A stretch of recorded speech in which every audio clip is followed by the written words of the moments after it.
Today's video is about where I spent some time today, and that is with my spiritual director.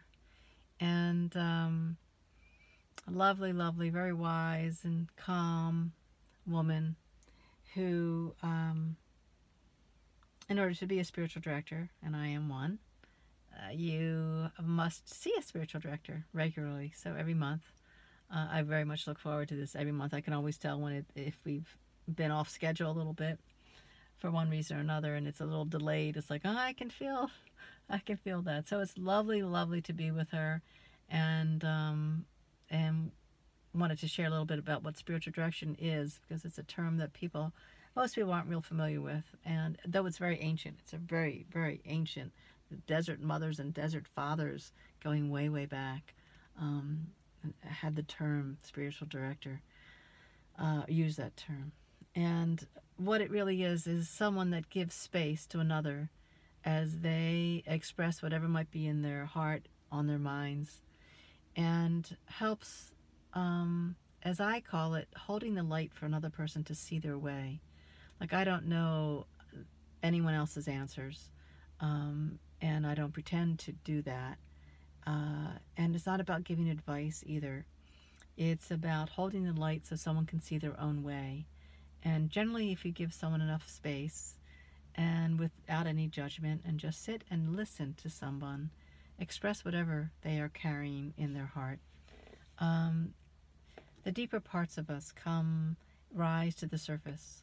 Like the top layers of what we typically think we're thinking about get removed, get released with conversation, or expression. It's not a conversation because it's not a back and forth. It's really letting another person speak. As a spiritual director, you let another person just speak what's on their mind, on their heart. And then to just really be listening attentively to what they're saying. Not with the thought of you're going to fix something, because there is nothing broken. So I have nothing to fix when I sit with someone. But what I do is just allow someone to express whatever's in their heart. And if I hear something, maybe a term that's been used over and over, I might bring that to their attention at the right time, not to interrupt them, but at the right time might say, yeah, I heard you say that you're feeling really impatient about this and maybe about that. And maybe you want to talk about what that impatience might be about. So really looking at not a mental exploration, and more of a what's going on inside. What's going on inside, where we tend to, ignore. So sitting with someone in spiritual direction allows another the time and space to just be and see what might be underneath the typical mental maneuverings that go on internally, and to just let that person express whatever it is they need to express. And so it's not a religious thing, though many people are religious, but it is totally it is not a religious thing. You don't have to be in any belief system at all. Whatever your belief system is perfectly fine with me.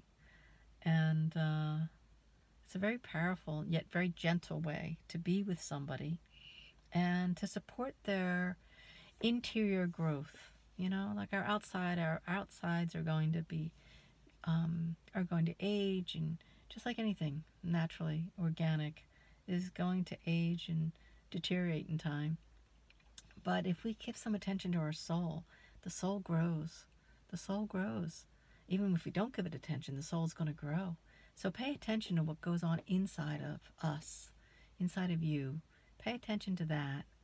Give some more time to that with, and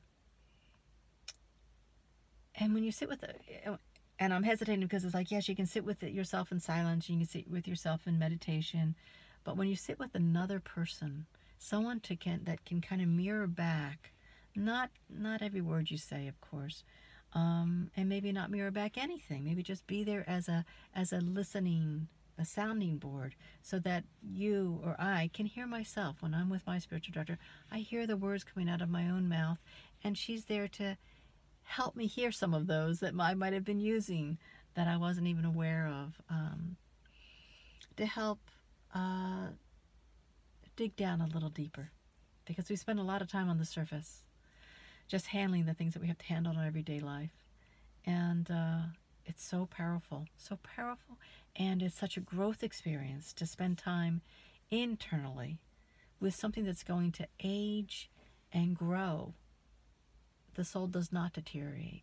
Spend time with it. It so much deserves our pointed attention, our loving attention.